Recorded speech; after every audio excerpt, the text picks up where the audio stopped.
important to understand that. However, despite it being difficult, the Word of God demands we relate to it, like I said in my introduction. It is a solution to loneliness. It is the product that helps productive teams to work better. And it's also something to do with health. Let me just share a few things. Mental health needs better relationship. We need friends to cure loneliness. God created us with a capacity for companionship, and hence loneliness is a disease. So if you choose, this is too much work, relating is too much work, I'll have nothing to do with it, then you choose medical bills. Am I communicating? So if you don't pay in time, you pay in medical bills. And I think it's important. Friendship is a resource, it's a source of development for each human being to become better, as we saw earlier. It is the oil of successful teams. You know, Ecclesiastes 4:9 says, two are better than one. Why? Because they have a good return for their work. Choose the relationship, you will never become a professional going places. Nothing ever works except a kiosk. Nothing bigger than a kiosk ever works. You working on your... Do you want to become like Watergate or whoever is the big names you have in your mind? You must learn how to work with. And the trouble is, some of those you are relating with to are smelly. The armpits smell all the time. If you say, no, I want to be the people who smell, my friend, you choose for your project not to succeed. Any project to succeed must allow short people, tall people, noisy people, quiet people. You must have an ability to work with diversity. Are we together? And actually, when I used to work for a multinational, whenever we were interviewing people, one of the critical things we were trying to check in the interview is ability to work with diversity. It's a critical thing. People do not, if you can see they don't have ability to work with adversity, you know they will never rise beyond a certain level. They are workers who will never become managers. For people to become manager, but then you are a manager, you have people under you, some you don't like. Some are too fat and you like narrow ones. Some are too narrow and you like fat ones. You need to have the ability. So this friendship is very, very important thing. Who should we seek to be friends with? I think the story of the Good Samaritan is the best story. Here, because he was answering a question, who is my neighbor? Who is my friend? And he was told the story, then I don't have enough time to go into it. And the question was, who of the three, the priest, the Levite, and the Samaritan, was a good friend? Let's just hear the comment by Martin Luther King.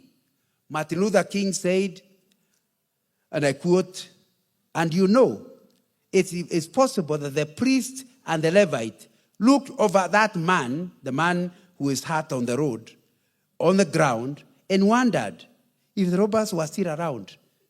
You know, you look around. Hiya. If I start helping him, and they are still in the bush, they might clobber me. Or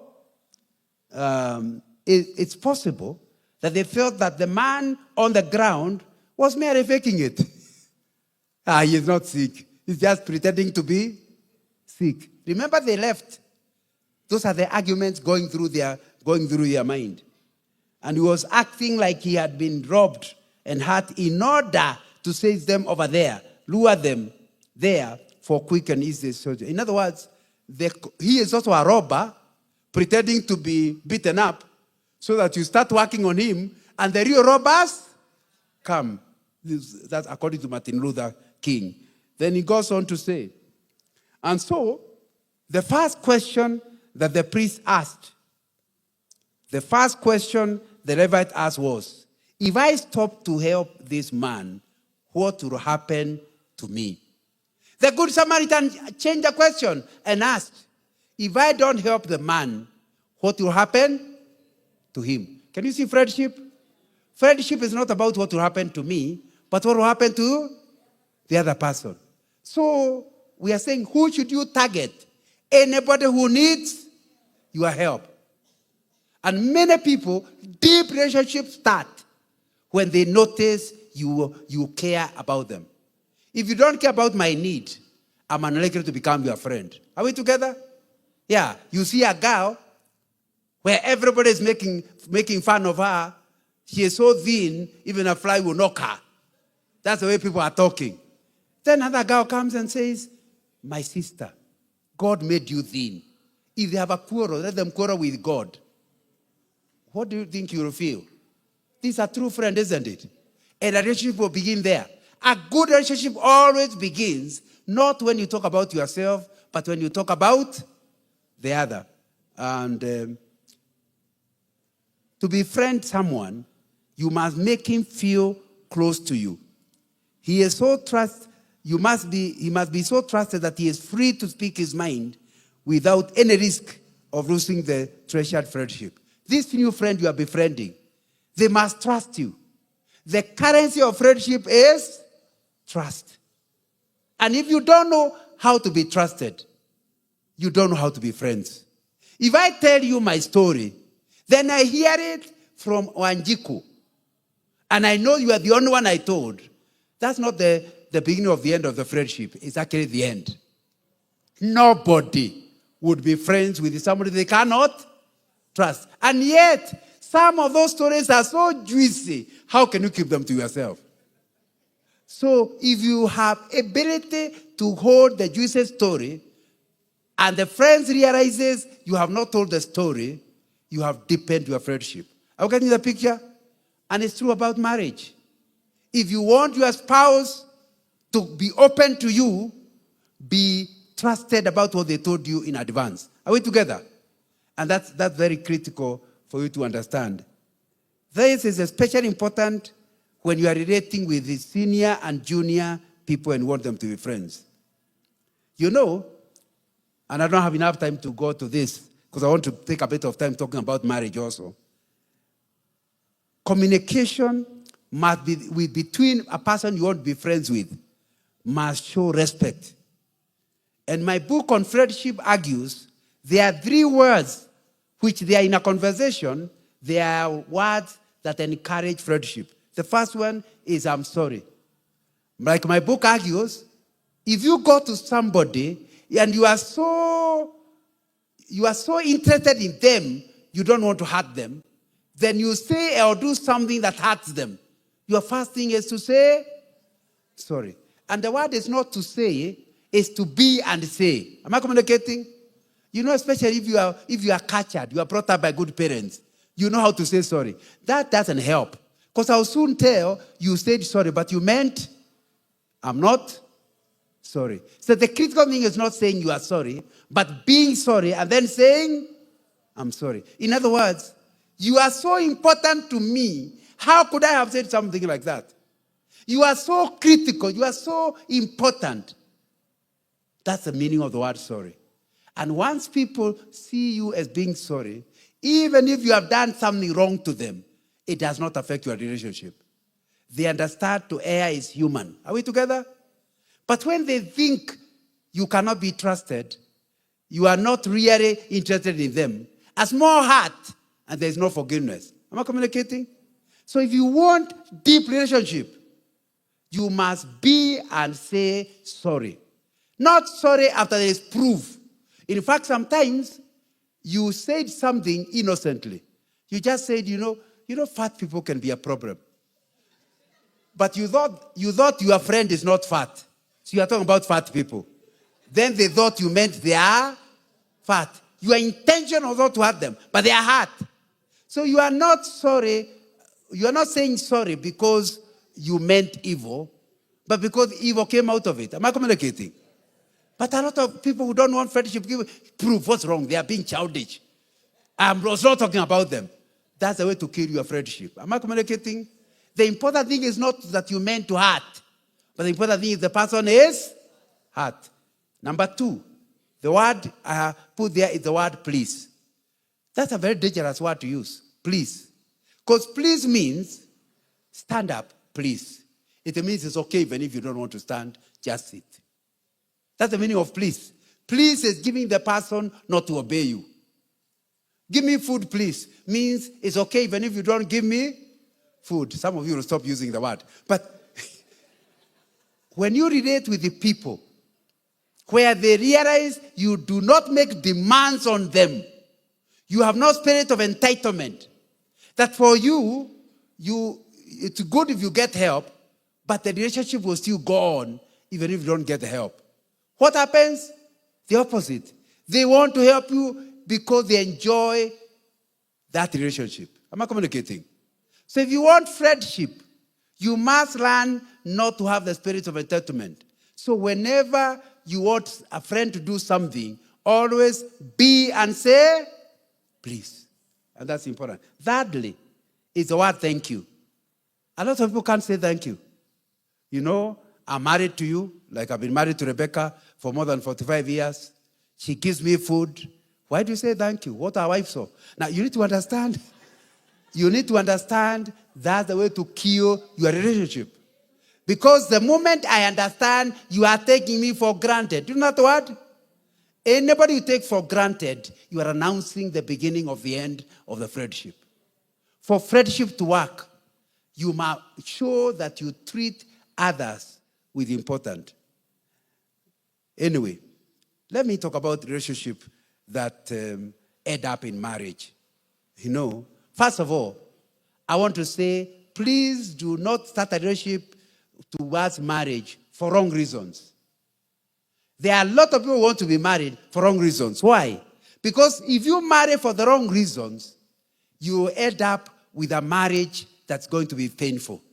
And the trouble of Christian marriage is a car where the manufacturer forgot to put a reverse gear. It can only go forward. And the Bible in the New Testament emphasizes, if you ever leave that man to somebody else, you become a professional adulterer. So that remarriage is professional adultery. Am I communicating? In other words, a confirmation you intend to go to hell. So the best thing is stay single, because if you marry, full stop. The worst case scenario is for you to stop living together separately, but you can't remarry. Am I communicating? And that's why you should never marry in a hurry. So once you understand that, then be very careful why you want to marry. Because if you marry for the wrong reason, you will not enjoy it. And yet you have to stay in it. Let me list a few of the wrong reasons. One is social pressure. You are marrying because society expects it. Even if you feel called to single life, my friend, if you marry for pressure, every time you go, your auntie say, you are now that. What's wrong with you? Can I get a boy for you? Now, please tell her, auntie, I listen to God. I'm an adult. I'll marry if and when God allows. Am I communicating? Of course, you must say with a lot of respect, because an auntie must be respected. Am I communicating? But you should never marry to please your aunt. That's 3 reasons. Number 1, she will not be in that house when you are being clobbered. Number two, you will no longer be a Christian. People who marry to please men do not marry to please God. And number 3, which is important, that aunt is soon dying. So when you are suffering, you will suffer with her already in heaven. Can you see how foolish that idea is? So don't marry because of pressure. Don't marry because of pressure. It's very important to understand that. So I'm talking about marrying for the wrong reason. Number 2, some people marry because of pregnancy. Marrying because of premarital pregnancy.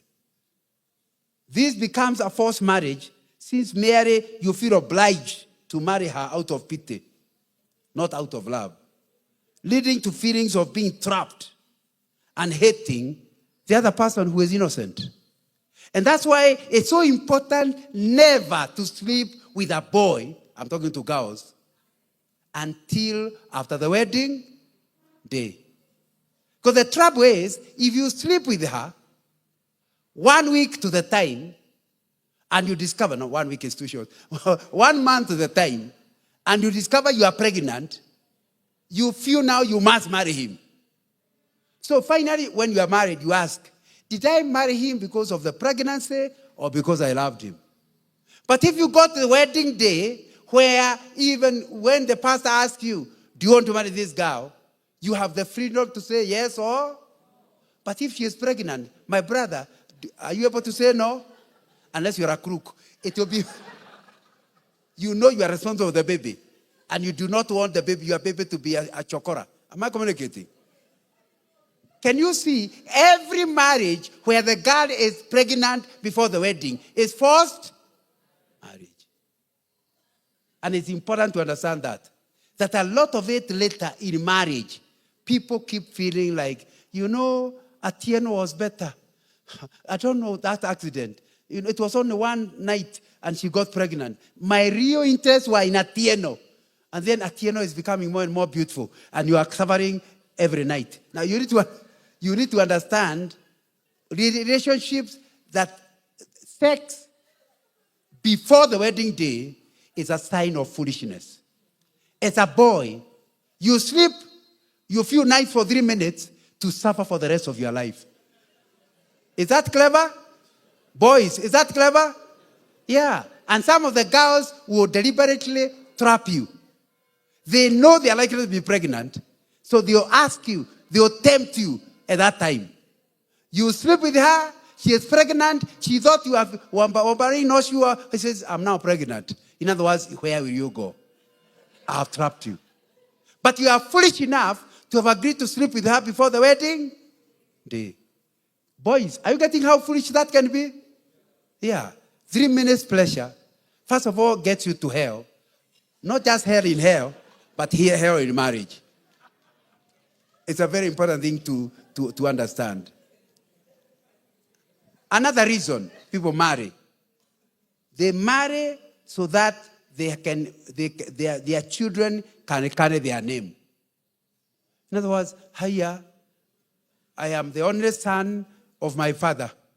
If I don't marry, who will carry our clan name? So you are feeling forced to marry, not by people, but you yourself feeling like, who will carry my name? And traditionally in Africa, that was a very good reason to marry. Marrying just to have children so they bear your name.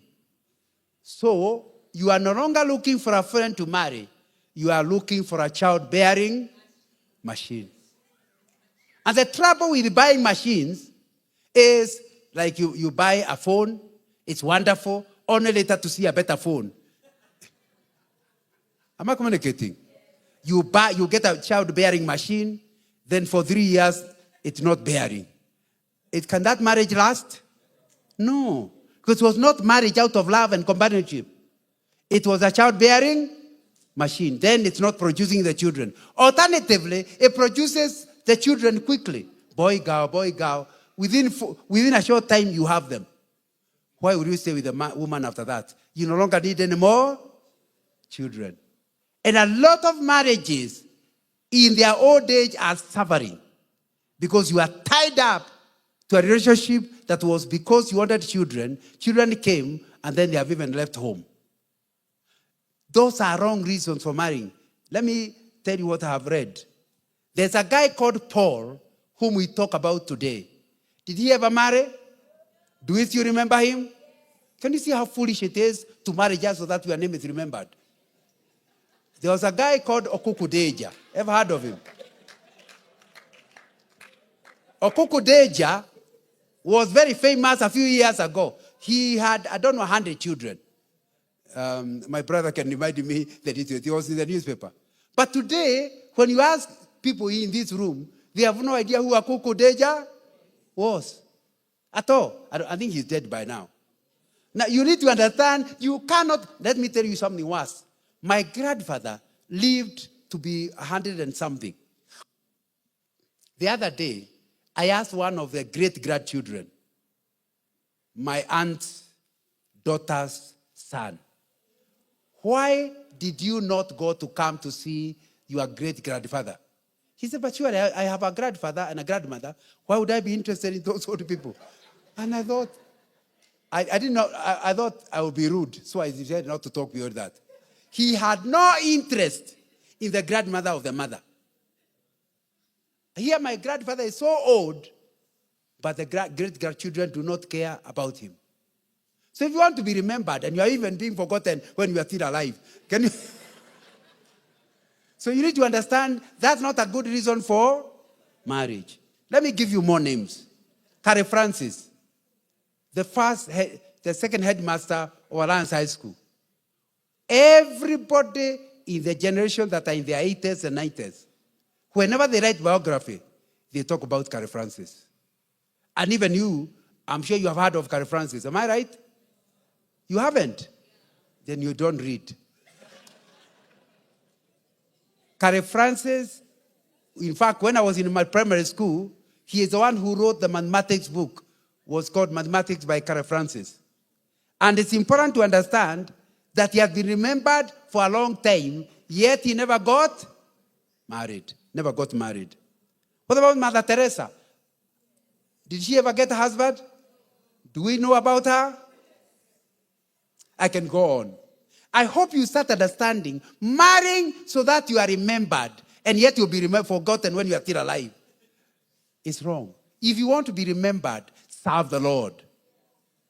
And you'll be remembered in this generation and the next. Am I communicating? So do not marry. Oh, if I don't marry, who will remember me? You can be single and remembered because you are double S, single and satisfied. Serve the Lord. It's a very important thing to understand. You know, another wrong reason. You marry to step up the social ladder. Can you imagine? There are people who marry in order to step up the social ladder. You know, and there are people here like that. They never befriend somebody because they love him or like him. He looks like he is doing a good job. He's a doctor, he's an engineer. Every guy wants to go. He may be ugly, that's beside the point. What they want is, if I marry that guy, I'll be the wife of a doctor. I'll be the wife of an engineer. I'll be the wife of a rich man. And there are people who marry for that reason. Marry him for whom he can make you to look, rather than something that is called love. According to Maslow, if you have heard of the Maslow's hierarchy of needs, a need once met ceases to be.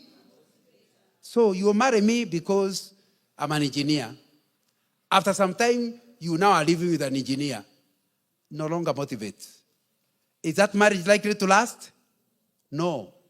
So that's why I'm saying all those reasons are wrong reasons.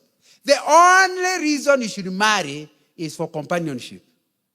In other words, I am getting somebody I can love. I'm getting somebody I can help. I'm getting somebody I can use my gift to help. And I want that person. In the end, I get nothing. It doesn't matter. But I have somebody to give. Marrying for other reasons will lead you to a marriage that is going to have a lot of trouble. Another one, marriage as an income source. In other words, I'm jobless. But if I marry so-and-so, I'm jobful. Now, you need to understand. This leads to feelings of manipulation. Your money source will soon feel manipulated. And once they feel manipulated, it will lead to frustration in marriage. That's something you need to understand. Please remember, if you're a Christian, you are God's responsibility. You are not your spouse's responsibility. Your spouse can end up to be good or bad. You will still enjoy your life. Because you are depending on God. Just listen to what Paul says in Galatians chapter 2, verse 19. For through the law, I died to the law so that I might live for God. After you are saved, you live for God. Verse 20. I have been crucified with Christ, and I no longer live, but Christ lives in me. The life I live in the body, I live by faith in the Son of God, who loved me and gave himself for me. Do you get that? That a Christian surrenders his life to stop living his life and God to live in him. Am I communicating? So you marry the person God chooses for you. You want to live a life that honors God because it's no longer I that lives, but Christ that lives in me. What are the implications of that? Number one, that you marry who God says. Say first, the book of Genesis chapter 2, verse 18 to 25, it says, for this reason, a man shall leave his father and, please notice, a man, not a boy, and get married to a woman, not a girl. Am I communicating? What I hear the word of God telling me is that God has no girlfriend or boyfriend to give you. He can only give you a wife and husband. So don't look for a girlfriend, look for a wife. Don't look for a boyfriend, look for a husband. Am I communicating? And that's very important. Because some of you are still in the university. And they are busy, oh God, give me a girlfriend. God, if you ask God for a girlfriend, since he doesn't have one, he will give you a wife. And you're a second year. My friend, will you be able to finish your university? Wait until you are ready to marry. Don't ask for a boyfriend, ask for a husband. And a lot of fellowships like this one suffer because of too many people hurting each other with puppy loves. A puppy is not expected to get married, and you are a puppy. You must wait until you are ready to marry. If you propose to a girl, I will ask you immediately, when is the date of the wedding? You cannot be befriending a girl with no intention and date of getting married. Because before you propose to the girl, you talk to God. And you tell God, I feel ready. I'm a man in every way. Socially, economically. You know, some boys want to marry so that their father can continue supporting. Now, surely, haven't you heard? Whoever pays the piper determines the tune. So if your father supports your family, he might soon take over your life. Now it's very important to understand, my girls. Do not marry, do not say yes to a proposal before you ask, do you work? Before Adam got a wife, he got a work. In Genesis chapter 2 verse 15, Genesis 2:15, he was made to work. He was put in the garden to do what? Only later did he get a? So when a boy comes asking you to marry, ask him, like Adam, has God given you work? If no work, it means he intends either to make you his source. He's marrying you as a source. Or alternatively, he is wanting the parents to continue supporting. Either of them is out of line. So it's important to understand that idea of boy-girlfriend is irrelevant. We should not have. Remember, every sister in the Lord in this church, if you're a brother, is already your friend. Am I right? If you are both going to heaven, are you not friends? What is it as a girlfriend? Can you be my girlfriend? I thought I'm already there. What you'll be asking is, can you be my future wife? Am I communicating? It's a critical thing you need to understand. This time wasting with each other, and I know I'm running out of time. Let me give you 3 reasons why you should not have a boyfriend and a girlfriend. Number 1, they are trying to use you as a test tube. They are testing. And unfortunately, marriage is not testable. Am I communicating? So you do not want to be an experiment, do you? So let him. Is he ready to marry before you enter into that? So the first problem of boy-girlfriend is that one. Number 2 is that by becoming friends with a girl very early, it stops you relating with other girls. Every time and you want to talk to another girl, say, yeah, I don't want to trouble with your girlfriend. Do those things happen? Do they still happen? Can you see you are putting yourself in jail deliberately, wrongly? Do not propose to any girl unless you want to go to jail. Until you are ready to marry, be friends with all sisters. Are we together? My sister, don't say yes to a boy and yet you do not want to get married. Please, my sister, if you agree to be his friend, he will lock you into a jail. You will never know how men are. And this time is a time when men understand women and women understand men. When you are in a fellowship and you are relating with the various brothers and sisters or whatever, you are getting to understand women. When finally one of them becomes yours, you know there's nothing wrong with her. She is simply a woman. Am I communicating? That's what you lose by entering into those early platonic kind of relationships. It's important to wait until it is time. And it is time when between you and God, you feel ready to be married. When a teenager wants to marry, even doctors tell us that when a teenager gets married and she gets pregnant, it's called a difficult delivery. Why? Some parts of our body develop faster than others. Before you are 20, your perfect bone is not fully developed. So if you get pregnant, the baby can be formed, but the delivery system is not ready. You need to go to hospital in advance. So where were you getting pregnant before time? Now, it's very important to understand it. God says, for this reason, a man will, not a boy. And it's important to understand that. So, but please, remember the word of God is clear. Relate well. And you don't have to be a boyfriend to relate with another girl. Are we together? After all, non-Christians are clear. When you hear a non-Christian has a girlfriend, he has actually got a wife. They sleep together. For you, you are born again. Do you intend to sleep with one another? Answer me. Do you intend to sleep with one another? So why are you committing that early? Anyway, I share more in my book on finding a life partner. But please understand that once you understand Christ is living in you, then it means you will not allow those issues of boy-girlfriend. You know, I said earlier, marriage cannot be tried. I still remember going on duty to Finland about 30-something years ago, and I was staying for a whole week. On the weekend, I used to work for Shell. One of the Shell managers in Shell, Finland, said, I'll take you out over the weekend. And so we were taken all over Helsinki, about 100 kilometers from Helsinki to see the place. And in the evening, she said, I'm going to take you out for dinner with my housemate. Only for the person to come was a boy, and this was a lady. So I said, I thought you told us your housemate.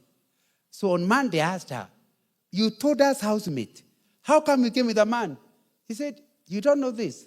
In Finland, and that is more than 30 years ago, you don't marry someone before you stay with them. Even my parents understand we are not married. We have not made up our mind. We just live on the same bed, but we are not married. And I said, what a rotten society. Unfortunately, that is now in Kenya. Am I right? Where people want to live together before the wedding day. I want to tell you, marriage is not triable. If you stay with a boy before the wedding, he knows you could leave. Because you are not married. Are we together? So what happens? He treats you with the golden gloves. Because he doesn't want you to leave him. He treats you in such a way, wow, let me marry him. After the wedding day, and you have signed on the dotted line, you now meet the real man. Didn't you waste your time earlier? No. Marry when you are committed to God protecting that marriage. Marriage is not triable. Is that English? In other words, you can live together for 10 years. But as long as there is no marriage certificate, it's not a marriage. It's a joke. Am I communicating? You can't try it. And it's not that you cannot try to try, but you are wasting your time. Am I clear? That's why you have to wait until you are ready to get married. Then go through the process. Next, Christians do not choose a spouse.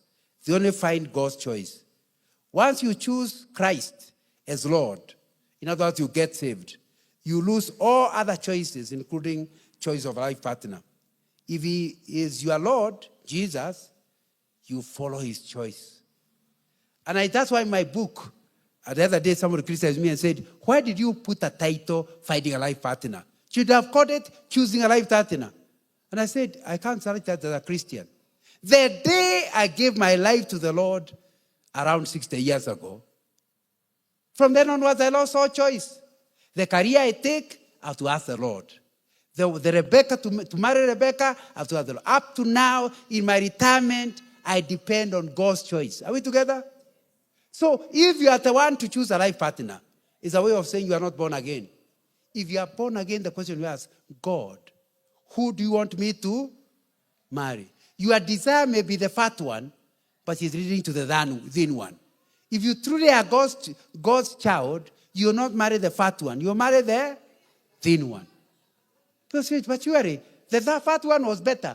It's not the question of better or worse. It's simply right. Are you getting the difference? We don't marry the better one. You marry the right one. Why is she right? Because God has led you to her. God has led you to him. Are we together? And it's important that that comes out very, very, very, very clearly. You know, since I gave you wrong reasons for marriage, maybe I should say a few things about the right reasons for marriage. Is that okay? I know I've already taken a bit of time. May I go on? Okay. You should marry because God, you sense God's call to marriage. In other words, God has not called you to singlehood. All those are reasons we are giving were wrong reasons. The good one is you sense in your heart God has called you to marriage. And that's an important thing. Matthew 19:12 says, for some are eunuchs because they were born that way. Others were made that way by men. And others have renounced marriage because of the kingdom of heaven. The one who can accept this should accept it. My friend, you feel fulfilled when you get an object to receive your gift of happiness, even if they themselves do not give you any. Because they're calling. God is calling you that he has given you so much love. He has given you so much contentment. Who can you share with? And it's from within, you are looking for with somebody. You're not looking for anybody to meet your need. You are meeting somebody to share your need with. Somebody called Professor Crabb, Lawrence Crabb, says, a good marriage is where two people meet who do not need each other. Did you hear that? Where two people meet who don't need. In other words, the reason I'm coming to you is not because I need you, but because I want to help you. Am I communicating? Yeah, I can see. God has given me so much love. Who do I share with? You. In other words, even if you give me no love, I already have enough in God. That's what a good marriage is. If you go marrying a girl to deal with your problems, you'll discover she has had us. So you have double now. But if you marry because your problems are met in Jesus, or your needs are met in Jesus, then you now can go to somebody to give them the help you have in God. Am I clear? And it's important to understand that. A marriage like that means your husband may prove not to be what you expected. But because you have enough love, cover. That's why Christian marriage is not 50-50. The marriage can last even if the other party gives 0. Because each is giving 100% each. Am I communicating? You are clear entering this marriage. Not what you get, but what you give. And so until God leads you to somebody like that, whom you love such that you have no reason for loving. You can't say I love him because you just feel God has called you to it. It's certainly going to help you. Number 2, you marry as a cure for loneliness. Genesis 2:18 is saying, and the Lord said, it is not good for that man should be alone.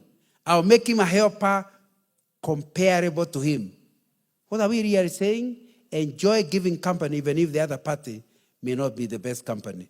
And God gave marriage in the prescription for all loneliness. So some of you, if you really want to live away without loneliness, get a person.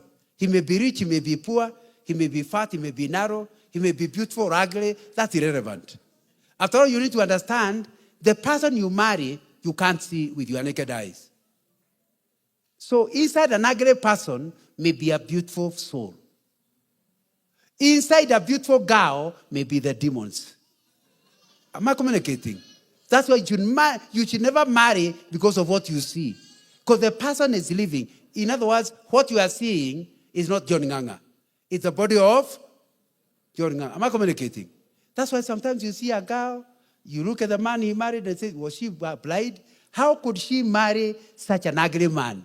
What you don't know is that she saw the thing inside, so she stopped worrying about the thing outside. Am I communicating? So you need to understand, outside don't marry. It is the inside that. And that's why you find rich marriages, yet the people don't look alike. I can see from there you are looking at me. But that happens to be the truth. You need to go to God to understand that once you find that person who's inside, the person seems to make you feel compatible. Maybe he listens to you, whatever. You will discover that loneliness. You know, what we are really saying, if the verse I've read, is that in marriage, you obtain a missing teammate, what the Bible is calling a suitable helper. This is a give and take team. Adam gave a rib, Eve brought company. And the companionship is the key word in marriage. You don't marry, like now, a lot of issues, I know I'm running out of time, but a lot of problems now currently in the marriages of your age group is that women are earning more than men. Have you noticed that? Because of women, it's not because they work harder, but because of affirmative action. And women don't want to hear that, but it's the truth. If two people are two engineers, they have the same qualifications, and they go for an interview, the girl will be taken before the boy. Because already there are men engineers, but there are no women engineers. Anyway, that's a subject for another day.